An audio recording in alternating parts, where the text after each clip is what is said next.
السلام علیکم۔ وعلیکم السلام ورحمۃ اللہ وبرکاتہ۔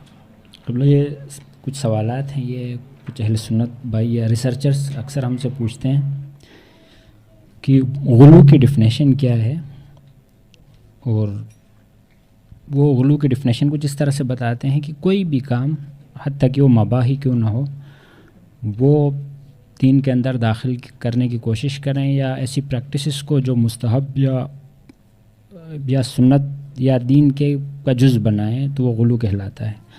پہلی بات یہ ڈیفینیشن صحیح ہے یا نہیں ہے، آپ توصیح کریں۔ دوسری بات یہ کہ جو پریکٹسز ہم کرتے ہیں عزاداری میں، کیا بہت ساری پریکٹسز ہیں جیسے ذوالجناح، اس طرح کی بہت ساری چیزیں ہیں، کیا وہ غلو کے دائرے میں آتی ہیں یا نہیں آتی ہیں؟ اور دوسری بات وہ ایک قرآنی آیت کوٹ کرتے ہیں کہ اپنے جسم کو عمدن ایذا مت پہنچاؤ۔ جو پریکٹسز ہم کرتے ہیں یا سینہ کوبی یا کچھ بھی، کیا یہ غلو کے زمرے میں آتی ہے؟ کیا یہ اس آیت کی تردید کرتی ہے؟ کیا کوئی ایسی آیت ہے بھی یا نہیں بھی؟ شکریہ۔ احسن تم ایک تو یہ بدعت کہہ رہے تھے آپ، میرا خیال ہے، ٹھیک ہے نا؟ جو پوچھ رہے ہیں وہ بدعت ہے۔ ویسے غلو کسے کہتے ہیں؟ شان اہل بیت میں جو بھی بات کریں جس سے ان کو تکلیف پہنچے وہ غلو ہے اہل سنت کے ہاں، یعنی ناسبیوں کے ہاں، اہل سنت نہیں۔ آپ اہل بیت کی شان بیان کریں، غلو ہے، ٹھیک ہے؟ وہ رسول خدا نے بیان کیو پھر بھی غلو ہے۔ اہل سنت کے ہاں آپ صرف اہل بیت کی شان میں غلو نہیں کرتے، آپ خود رسول خدا کی شان میں بھی غلو کرتے ہیں۔ غلو حد سے بڑھانے کو کہتے ہیں۔ بدعت جو آپ پوچھ رہے تھے وہ اور ہے، غلو اور ہے۔ اگر آپ کو کسی کو اس کے حد سے بڑھا دیں، جو رسول کی منزلت ہم مانتے ہیں وہ بالکل بھی نہیں مانتے، اس لیے ہم رسول کی شان میں بھی غلو کرتے ہیں، ادھر نہیں جاتے۔ آپ کا غلو سوال نہیں تھا، لفظ غلو آیا تھا، آپ کا سوال بدعت ہے۔ بدعت کیا ہے؟ جو دین میں نہیں ہے اس کو دین میں ڈالنا بدعت ہے۔ وہ اگر مستحب ہی کیوں نہ ہو یا اگر مباح ہی کیوں نہ ہو، مباح اور مستحب تو دین میں ہے نا، ایسا نہیں ہے۔ اچھا، آیا ایسا ہے کہ وہ بدعت کو ناجائز مانتے ہو؟ بالکل بھی ایسا نہیں ہے۔ تراویح بدعت ہے ان سب کے نزدیک، تراویح بدعت ہے۔ رسول خدا نہیں پڑھتے تھے، ابو بکر کے زمانے میں نہیں تھی، عمر نے کہا اور کہہ کے چلا گیا، 2-4 دن بعد آ کے دیکھا تو یہ سارے لگے ہوئے، یہ کیا بدعت کی ہے؟ میرے کہنے پہ بدعت شروع کر دی۔ وہ کہتے ہیں یہ بدعت حسنہ ہے، ٹھیک ہے نا؟ ایسی بدعت ہے جس کو دیکھ کے پاگل کو بھی ہنسی آ جائے۔ بدعت ہوتی ہے، وہ حسنہ اور قبیحہ کہاں سے آ گئی؟ تو وہ کسی معیار پہ نہیں ہوتے، کسی ملاک پہ نہیں ہوتے، کہیں ٹھہرتے نہیں ہیں۔ وہ کس کو بدعت کہتے ہیں؟ آپ جو کچھ کرتے ہیں وہ سب بدعت ہے۔ وہ عزاداری کو بدعت کہتے ہیں۔ عزاداری رسول خدا محمد مصطفیٰ صلی اللہ علیہ وآلہ وسلم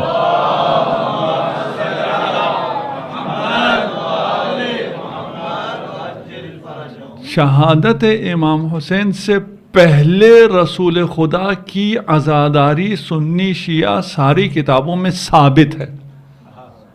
اہل سنت مصادر میں 6 مقامات ایسے ہیں جہاں رسول خدا نے عزاداری کی ہے، تو عزاداری بدعت نہیں ہے۔ امام حسین کی عزاداری سنت ہے۔ بدعت پتہ ہے کون سی والی عزاداری ہے؟ ابھی آپ لوگوں کو پتہ نہیں ہے، ہمارے ہاں پاکستان میں 1 محرم کو بھی عزاداری شروع کی ہے، وہ بدعت عزاداری ہے، وہ بدعت ہے، ہے ہی نہیں، ان کی اپنی کسی کتاب میں بھی نہیں، ان کی اپنی تاریخ میں بھی نہیں، ان کے اپنے کسی چیز میں بھی نہیں ہے، وہ بدعت ہے نا، لیکن وہ بدعت نہیں ہے۔ جو رسول نے کیا ہے وہ بدعت ہے۔ رہ گیا کہ ماتم کرنے سے آپ کے جسم کو نقصان پہنچتا ہے، اپنے جسم کو نقصان پہنچانا جائز ہے، اپنے جسم کو ناقابل تلافی نقصان پہنچانا جائز نہیں ہے۔ لیکن کس نے کہا کہ ماتم کرنے سے ہمارے جسم کو نقصان پہنچتا ہے؟ ٹھیک ہے نا؟ ماتم کرنے سے ہمارے جسم کو فائدہ پہنچتا ہے، ہماری روح کو بھی شفا ملتی ہے۔ ٹھیک ہے بھائی، یہ تو آ کے ہم سے پوچھو نا، تم کیسے فیصلہ کر سکتے ہو کہ ہمیں کیا ہوتا ہے؟ حتیٰ میں کہتا ہوں ماتم، مخصوصاً آپ عاشورہ کے دن اس کو زیادہ دیکھتے ہیں، جب 10 محرم تک لوگوں نے ماتم کیا ہوتا ہے، ان کا سینہ بالکل پھٹا ہوا ہوتا ہے، سرخ ہوا ہوتا ہے، ٹھیک ہے نا. اس کو اگر کوئی انگلی ہلکی سی بھی لگائے نا تو چیخ نکلتی ہے.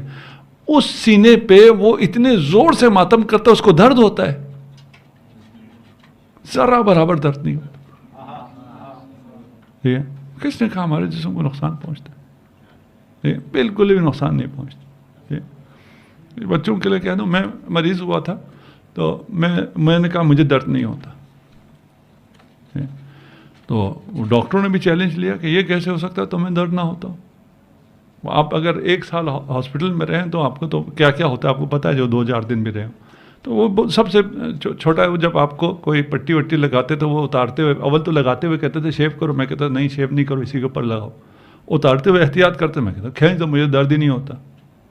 اس کے بعد وہ نرسیں جو ہیں 2-4 نرسیں اور لے کے آتی تھی کہ یہ ایک پیشنٹ ایسا ہے جس کو درد نہیں ہوتا، اور وہ پھر وہ کھینچتی تھی، وہ خود ہی چیختی تھی مجھے نہیں ہوتا درد. وہ کہتے یہ کیسے ہو گیا.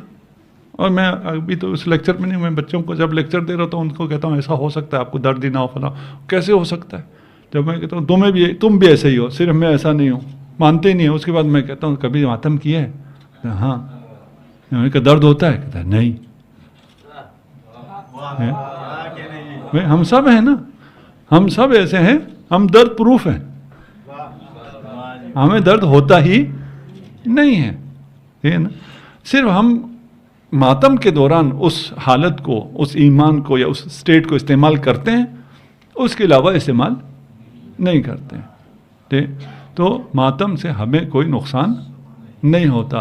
ہم تمہیں نقصان پہنچاتے ہیں. ہاتھ ہمارے سینے پہ لگ رہا ہوتا ہے، جلتے تم ہیں.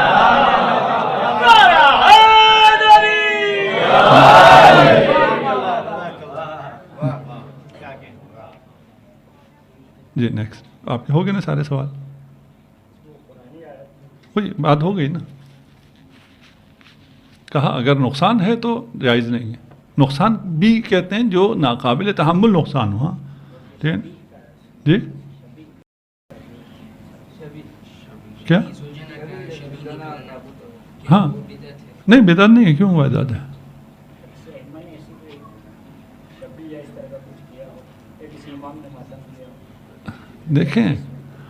دیکھیں اگر یہ کہنے پہ آ جائے نا کہ جو نہیں کیا ہے، تو یہ جو یوٹیوب پہ اتنے ویوز لے رہے ہوتے ہیں، کون سا صحابی یوٹیوب پہ آیا تھا جو آپ آئے ہوئے ہیں؟ بھائی ہمارے کاموں کو یہ کہتے ہیں نا کس صحابی نے کیا تھا، کس رسول نے کیا تھا. کون صحابی کا یوٹیوب کا چینل تھا؟ میڈیم ہے کیا مطلب؟ ایک عمل ہے.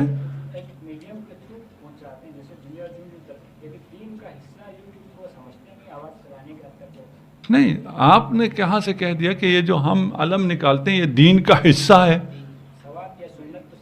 نہیں کوئی سنت نہیں. ثواب دیکھیں وہ الگ مسئلہ ہے. جو ہم اگر سنت ہے ہمارے دلائل کے مطابق ہم اس کو سنت سمجھیں گے، عبادت ہے ہم عبادت سمجھیں گے. ٹھیک ہے نا. مثلا یہ جو یوٹیوب پہ بیٹھ کے باتیں کر رہے ہوتے ہیں یہ عبادت نہیں ہوتی ہے، یقیناً عبادت نہیں ہوتی. یہ پیسے کمانے کے لیے کر رہے ہوتے ہیں جو وہ کر رہے ہوتے ہیں. اپنے کسی عمل میں ان کو یہ باتیں یاد نہیں آتی. آپ کے عمل میں یاد آتی یہ یا علی مدد، یہ جو ہے خدا مان کے علی سے مدد مانگ رہے تھے. تو میرے دل میں بیٹھا ہوا ہے، تجھے کیا پتا میں کیسے مانگ رہا ہوں. ٹھیک ہے نا. تو یہ سب فضول کی باتیں ہیں. آپ سے نہیں کہہ رہا، ان سے کہہ رہا ہوں. آپ دل پہ نہ لے لیں. ٹھیک. تو ان باتوں کو اتنی اہمیت نہ دیں. ٹھیک. آپ کی کون سی عبادت صحیح ہے، کون سی عبادت صحیح نہیں ہے، اس کا فیصلہ انہوں نے نہیں کرنا ہے. ہم نے فیصلہ کرنا ہے کہ کون سی عبادت صحیح ہے، کون سی عبادت صحیح نہیں ہے، سب کے لیے. اس لیے کہ ہم در علم سے وابستہ ہیں. ہم کہہ سکتے ہیں، وہ نہیں کہہ سکتے ہیں.